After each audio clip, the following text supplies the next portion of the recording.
Hi, everyone. This is Rohit from Lifestyle Mastery, and today I'm excited to have Eric Satz, who's the CEO of AltoIRA. Eric and his team are making alternative asset investment opportunities available to individuals using long-term retirement savings for long-term investments. A serial entrepreneur and former investment banker, Eric worked for Credit Suisse First Boston before co-founding Currenex, which was acquired by State Street for $564 million, Plumgood Food, and Tennessee Community Ventures. Eric served on the board of Tennessee Valley Authority from 2015 and 18, and he teaches an entrepreneurship class to high school students. Eric holds a BA from Amherst College and calls Nashville his home. A big thanks to Jake Gibson from Better Tomorrow Ventures for the introduction. Welcome to the show, Eric. Rohit, thanks for having me, buddy. Really happy to be here. Awesome. So, what got you really interested into startups? You worked for Credit Suisse, and what got you interested to leave and start your journey into startups? It's kind of a disease, right? You see a problem and you can't help but try to cure it. And about 8 years ago, so sometime in 2013, I was getting ready to make. So I'm also a recovering venture capitalist, and so about 8 years ago, I was getting ready to make a personal investment in a portfolio company that I was involved with. And around that time, one of my retirement statements showed up in the mail, and I took a look at it, and I had that proverbial light bulb moment, right, where I said, "Holy smokes, this is the money I should be using to make this long-term investment." It's long-term cash, meaning I can't take it out of my retirement account without some sort of penalty. And this is a long-term asset that I'm looking at investing in from a duration matching standpoint. And then from a tax advantage standpoint, retirement money is the money I should be using. So that was the start of what would eventually become Alto about 3 or 4 years later. Got it. And you also talked about that you had a stint as a partner of Tennessee Community Ventures Fund. What was your experience when you worked as a venture capital in the state of Tennessee? So TNCV, as we called it, was really dedicated to investing in and helping to grow the entrepreneurial ecosystem within the state of Tennessee. So the state of Tennessee was my sole limited partner, and our mandate was to invest in Tennessee-based businesses. And back in 2010, when I started doing that, that was a little bit like investing blindfolded with your hands tied behind your back and about to be thrown into some sort of big pool of water, maybe. But, fast forward, 11 years later, and Nashville in particular, and I dare say the state of Tennessee, that entrepreneurial ecosystem has really evolved. And as I mentioned, Nashville in particular is now the home to, among other things, a significant Amazon presence, about to be Oracle, Alliance Bernstein is here, Bridgestone is here, Nissan is here. It's just a very significant and growing, let's say, established presence now in Nashville. And then I think as a result of the pandemic, which has driven people out of some of the major cities in the US, away from San Francisco, away from Los Angeles, away from Chicago, away from Boston, away from New York. And they're going to, among other places, Nashville. And so we're getting a lot of talent here.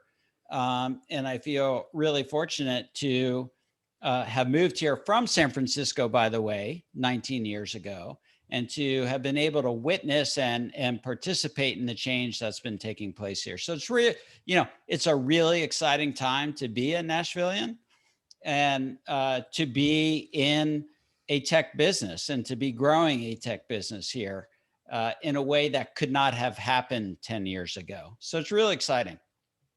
Very interesting. You talked about Nashville. You started your company out here before the pandemic. Do you think there'll be a lot of big unicorns which would come out of even smaller cities? You don't have to confine yourself to bigger cities like San Francisco and New York. Yeah, I think absolutely.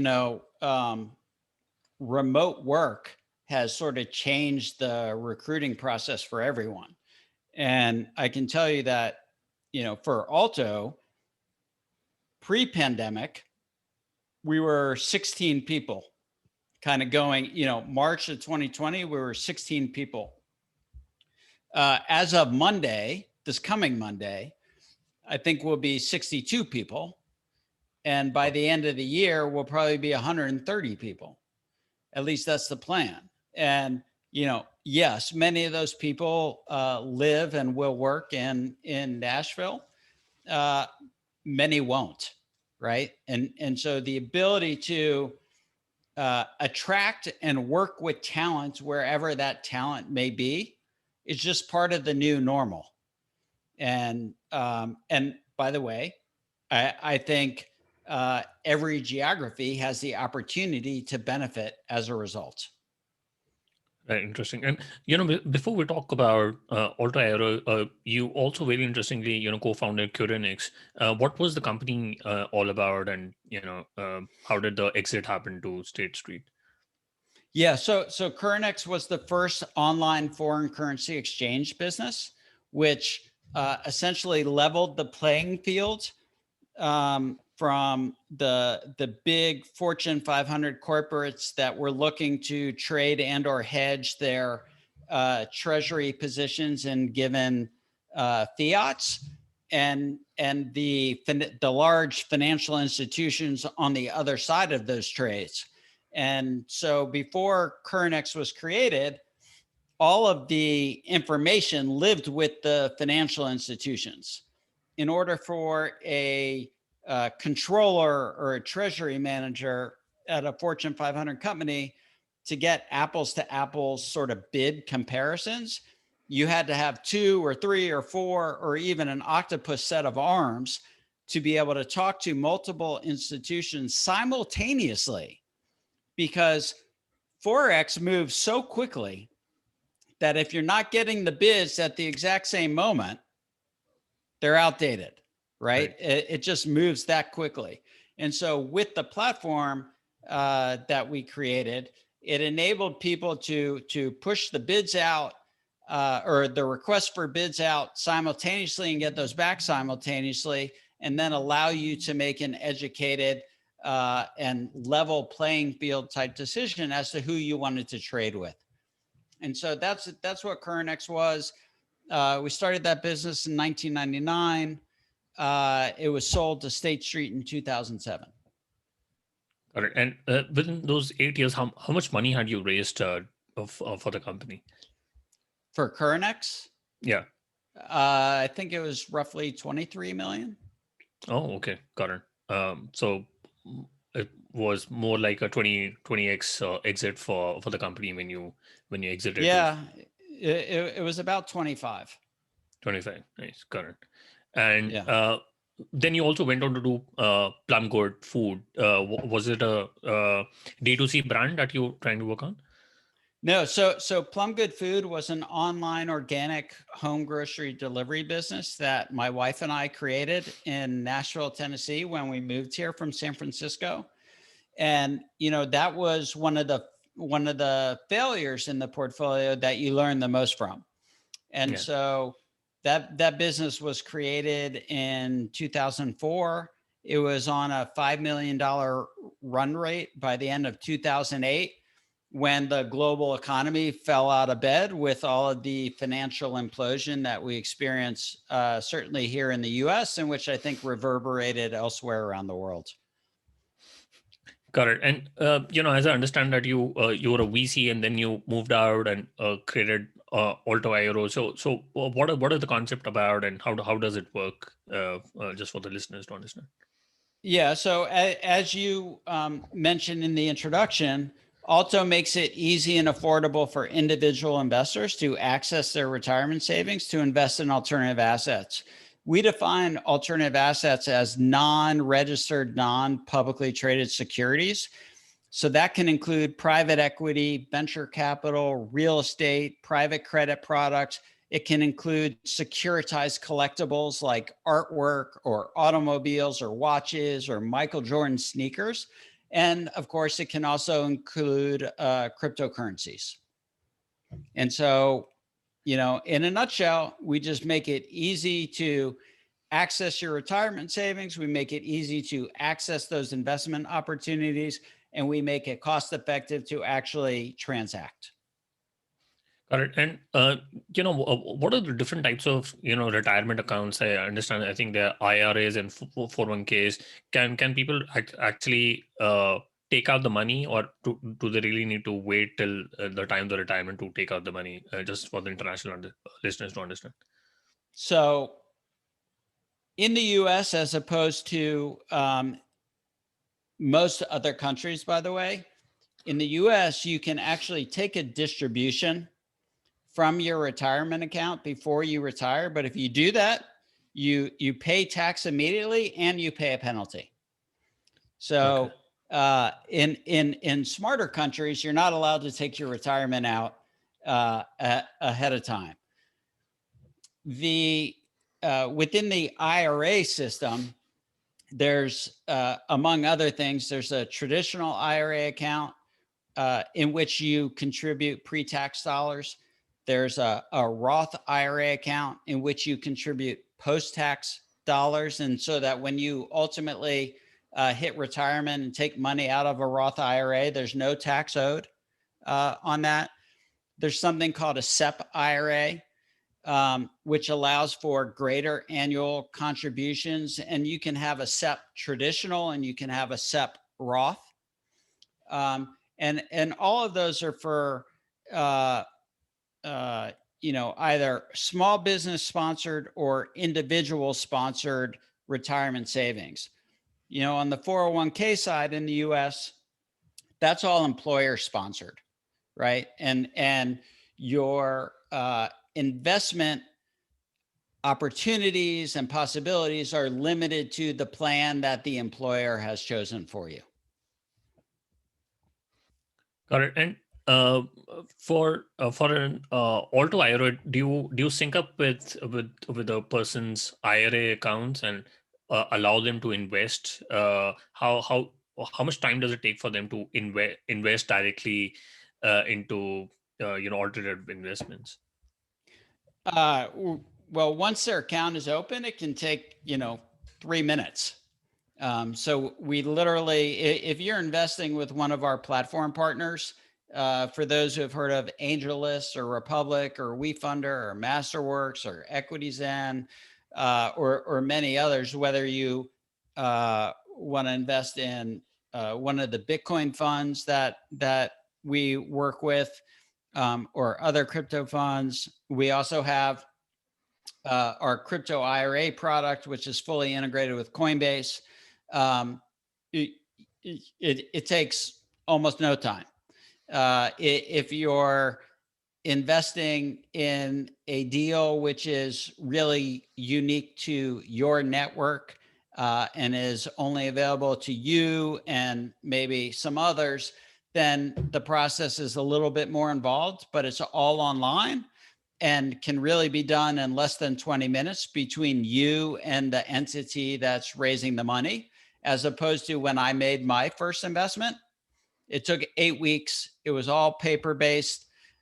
It was unbelievably infuriating. I had to do all the work, and at the end of the day, I wrote a big check to the custodian for the privilege of making my investment, which made 0 sense to me. And that's exactly what we wanted to disrupt.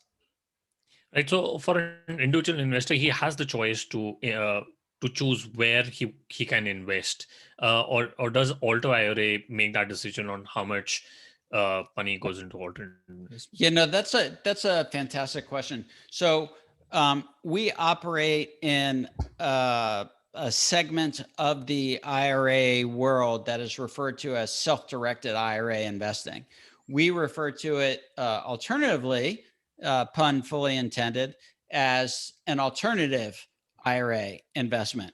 And that's because we give you the freedom and power to choose what it is you want to invest in, including what is, commonly referred to as these alternative assets, as we spoke about before: private companies, private credit opportunities, artwork, real assets, whatever it may be. Right. And that's unique to our industry. So in other words, I imagine no matter where you live in the world, most people have heard of Fidelity or Schwab. Yeah. And you just can't do this type of investing with them. Okay, got it. And I looked into alternative investments, and people have their own criteria on how much of the asset allocation should be into alternative investments. People talk about 5 to 10%. If you look at Yale Endowment, they have a model of portfolio management where I just realized they put half of their portfolio into alternatives, but it could assume that they're professional investors who are putting anywhere from 25 to 50%. How much would you recommend that people should put into alternative investments, considering that they are risky, especially when it comes to startups and crowdfunding and private companies? Yeah. So the majority of my assets are in alternatives. So I don't think I'm a good recommender for most people. But I do believe in what is known as portfolio diversification. Right. And what is shown and what has been proven is that portfolio diversification both reduces volatility of a portfolio and also increases returns on average over time. And so, whereas historically, the pundits, the conventional wisdom has been, oh, you need a 60-40 public stocks to bonds portfolio. Right. Thankfully, that is no longer the conventional wisdom of the day. I'd go so far as to say that that is way old news. And instead, if you're going to achieve portfolio diversification, then you need to be invested in assets across asset verticals that do not include public stocks and bonds. So I want to roll that back a second. I'm not saying don't hold public stocks and bonds. I think it has a role and has a place. Right. But maybe it's 20% or maybe it's 30%. With your other 70 to 80%, you should have exposure to private equity, to venture capital, to real estate, to crypto, to private credit products, right? And so I think ideally a portfolio has give or take 20% exposure to 5 or more asset classes. Interesting. And what I've understood is like startups and private companies can be illiquid, be difficult to take out the money. What would you suggest to listeners who are looking to invest into alternative investments if they want a bit of liquidity as well? It becomes difficult to take out money from startups if they're not they raised money or also from private companies. Which asset class do you think would be great if they want liquidity but also want returns? So well, there are two answers to that question, because there's non-IRA investing or non-retirement investing, and then there's the retirement investing. On the non-IRA side, if you want cash that you can use and access, and you're looking for good alternative investments, I think private credit and real estate are two great asset verticals for you to be diligencing and doing your research on. One, because those are tend to be income producing verticals, and two, because you can sell those assets, right? If you're talking about the retirement side and you're not near retirement, then liquidity is of less importance, and maybe just income production is more interesting because you get to reuse those funds for reinvestment without any tax consequences. And what, Einstein was famous for a couple of different things, but one of the things that he referred to as the eighth wonder of the world is compounding returns. Right. And so an IRA account allows you to take full advantage of the opportunity for compounding returns. Correct. And I wanted to understand how does AltoIRA make money? Is it based on fees? Yeah. So currently we make money in two ways. One, every time we execute a transaction, and that transaction fee varies from actually there are three different forms of transactions, and that's either $10, $50, or $75. And it depends on whether or not you're using a fully integrated partner, a hybrid partner, or whether you're doing a one-off deal. And that's $10, $50, $75 respectively. And then there's an annual account administration fee where we take responsibility for all the necessary IRS reporting. And again, depending upon what level of technology services you're using from our platform, your annual account fee is either going to be $100 or $250. And that's it. Now on the crypto IRA side, we charge a transaction fee that is 1.5% of the transaction, and a custody fee that is the lesser of 1% of the account size, or $25 per month. And actually, I should that so it's the lesser of 1% of the account size, or $300 per year. So it's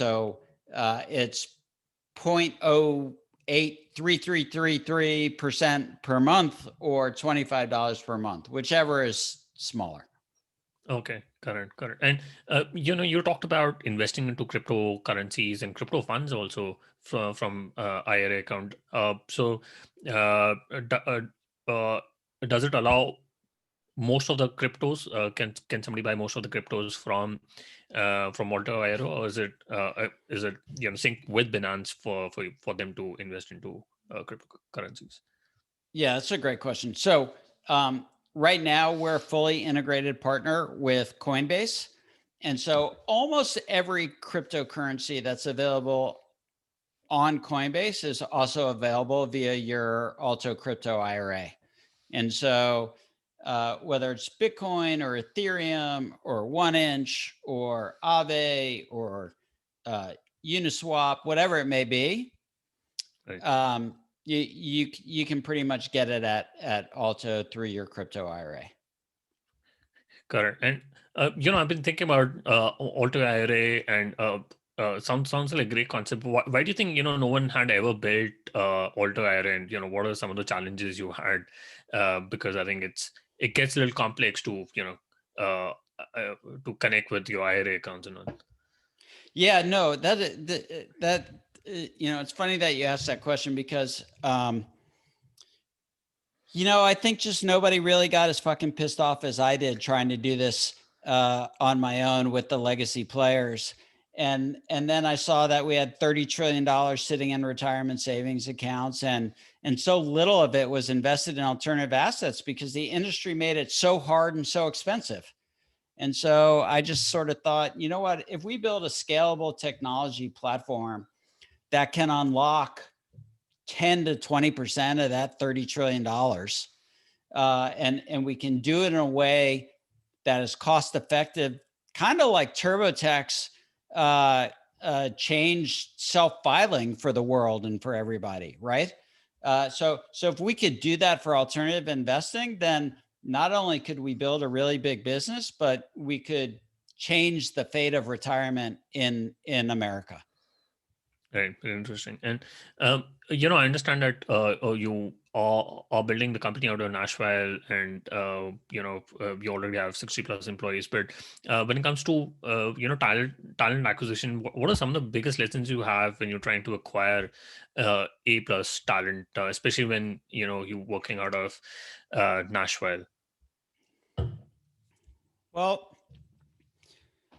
I sort of worry less about A plus talent and more about A plus people. And Interesting. I think our mission and our culture is, I'm obviously biased, but I think it's a special one. And I think quality people are attracted to that. And so if someone wants to solve a big, hairy problem and they want to change the world in doing so, then we ought to be attracted to them no matter where they live, and no matter where we're quote unquote headquartered. I think headquarters are a bit of a thing of the past anyway. Right. And so, um, in terms of startups, I'll put our team up against any team anywhere. And I'll do that both from a talent perspective, but also from a just awesome human being perspective. Awesome. Yeah. And, when it comes to startups, there are times when, there are individuals who can scale up from 0 to 1 or 0 to 10, but might fail to go ahead. But do you think individuals can scale across company stages, or do you need to hire somebody with different operational experience to scale? Yeah. That's a fantastic question, by the way. And not enough people ask it. There's no question it's challenging. The first 5 people in the company may not be right when you go from 50 to 55. I think we've been incredibly fortunate in our early hires that they have been able to grow and evolve and expand their skill sets with the company.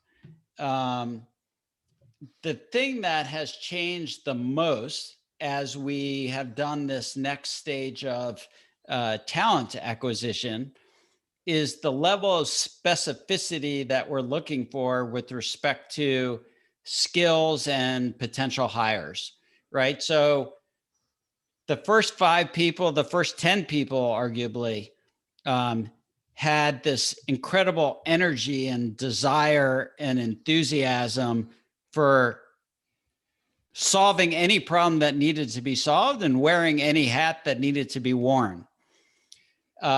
And as you grow an organization, you have to start taking problems away from people and taking hats away from people and saying, hey, I really need you to wear this hat, not that hat. And I really need you to solve this problem, not that problem. And so as we now are getting into the dozens of employees rather than, just a dozen employee, we're looking for people that can do really specific things and have, I should say, come with a certain set of expertise as opposed to developing it ourselves. Interesting. And when it comes to prioritizing where you want to make decisions versus when are you willing to delegate those decisions? When do you think that the founder should start delegating decisions? Is it after a certain amount of funding which has come in and the scale of team has happened? I think it depends on what the founder's particular superpower is. Generally speaking, at least I say this of myself, you'll have to ask other people. I don't have a problem with delegation.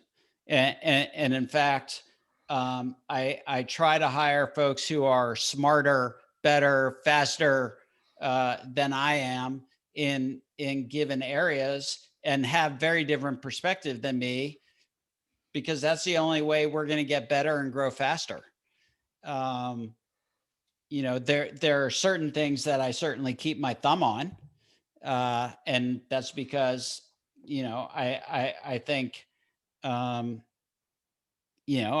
think that's my superpower, or that's where I add the most value to the company. But, I'm not going to tell our head of engineering what the right architecture is, in order to accomplish the next top 3 priorities for us. That's for the head of engineering to decide and tell me why. But I'm not gonna, and by the way, in this case, when he tells me why, I may ask some questions, but I'm not going to tell him I need a second opinion. Like that, he's the head of engineering. Like Right, that's his right. job, right? Yeah, makes sense. So, yeah. Right, and you also teach about entrepreneurship to a class of high school students about entrepreneurship, and it can be said that we are living in the golden age where with internet, a lot of people should get into entrepreneurship. But since you've been teaching students about entrepreneurship, what has been your learning about younger children? When should they step into and learn more about entrepreneurship? So first, I want to say, by the way, I haven't been able to teach in some time because of the pandemic, and I miss it tremendously. But after 3, I had been doing it for 3 years, and I would say that the biggest takeaway for me is just how creative and inspiring younger generations are. Right. And if ever you wanted to feel good about the future, I would tell someone to go teach an entrepreneurship class and just witness the idea creation that takes place as a result. And they're not bound by past experience. Right. Right. And I think that's a huge advantage. And the other thing is that it inspires problem solving, not problem identification, but problem solving. There are a lot of people who can say what's wrong with something. Right. There's a smaller subset of people who say, I can fix it. And, whether all of these kids become entrepreneurs, who knows? But it I think, instills a level of creative thinking and problem solving that is maybe otherwise absent in a more traditional educational setting. Okay. No, I totally agree. I think it's always good to listen to people who are much younger to you, listen to their perspective, and get to understand their consumption spend and how they look at life. And on the same note, you also run a podcast. It's called AltoIRA Show. What was the inspiration behind that, and what is your aim behind AltoIRA Show? Yeah, so we're going to rebrand the AltoIRA Show, by the way. So I haven't released I haven't released about 8 or 9 podcasts that we've actually recorded, because we're rebranding it to be the You Do You Show, which is one of Alto's core values. And the reason behind it is because I love talking to people like you, Right? Basically, and I want to hear their story. And I want to understand what drives them. And I want to really understand how each of us plays a role in our global community, right? And how we contribute and how we all benefit and what our experience is, and just sharing that. Right. So that hopefully others can benefit and not necessarily have to make the same mistakes. and also sort of identify the same opportunities.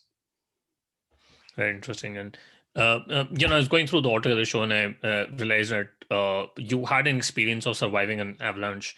How did that happen? And, what How did it, what, is that written? Is that written on there that I survived an avalanche? Yeah, it was, yeah. Yeah. So, I was skiing in British Columbia with friends, and what can I say? The avalanche broke right underneath my skis, and I just want to say by the in terms of categorizations of avalanches, I'm going to say that this was on the smaller scale. Okay. I was buried. I'm not going to say it wasn't scary as shit, but it was on the smaller scale of avalanches, and we were on a part of the mountain where, because of the surrounding trees, the area that was covered was, I'm going to say, relatively confined, right? And so when the snow broke right underneath my skis, people could see where I was and where I was going. And by the way, I was the only one skiing at the time because we were following safety measures, right?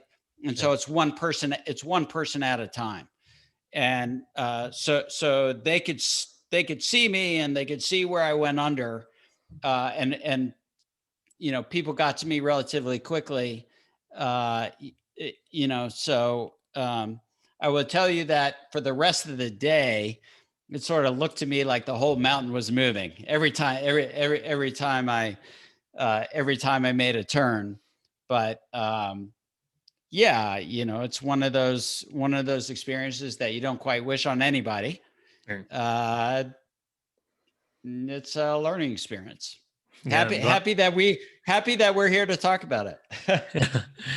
Yeah, I think in those moments you realize how life can be, you can have such sort of experiences can happen to anyone.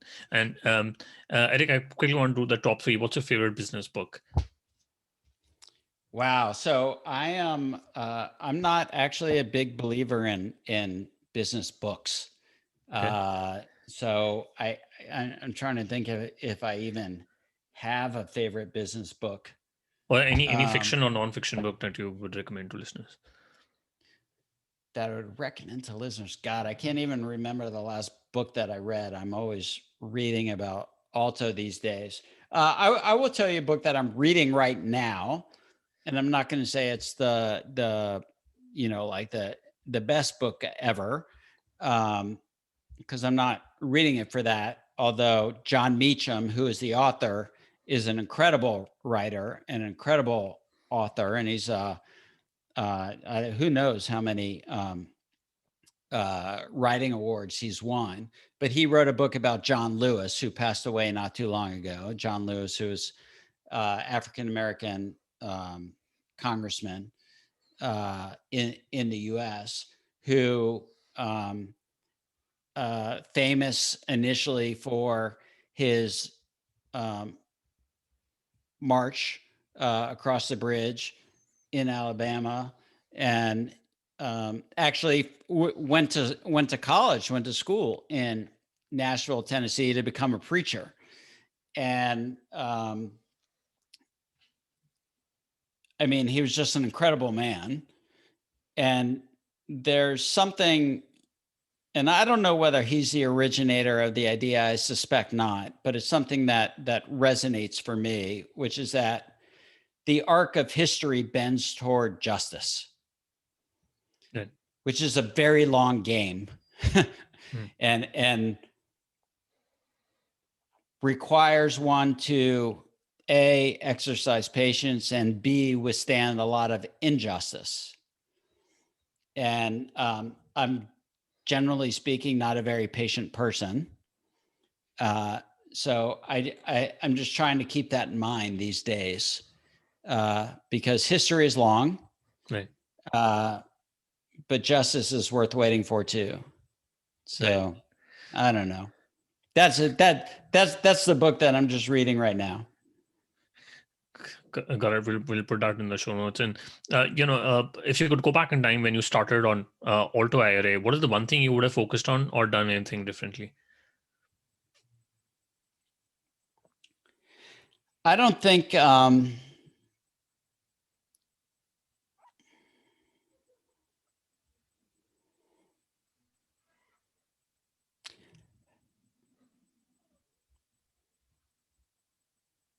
there's nothing about Alto I would have done differently, quite frankly.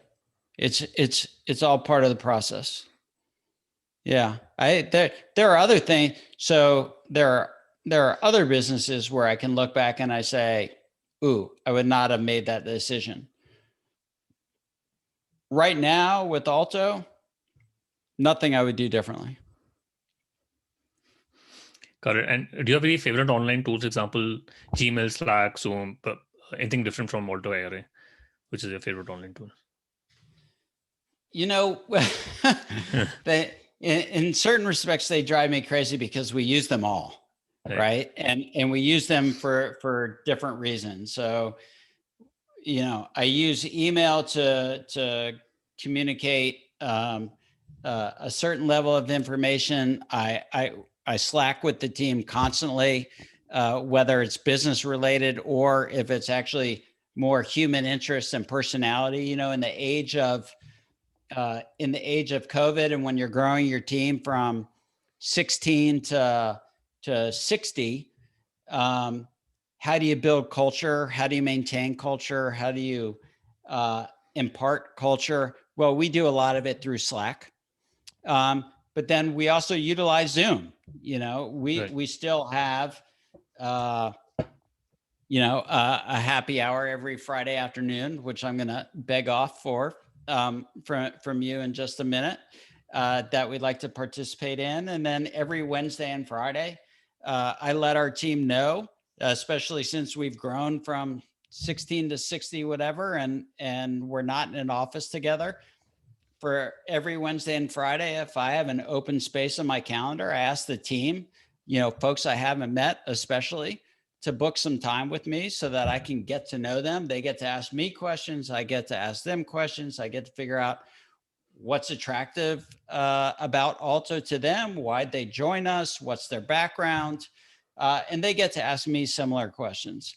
I think the other thing is we break up our Slack channels, as I'm sure lots of companies do, into lots of different categories.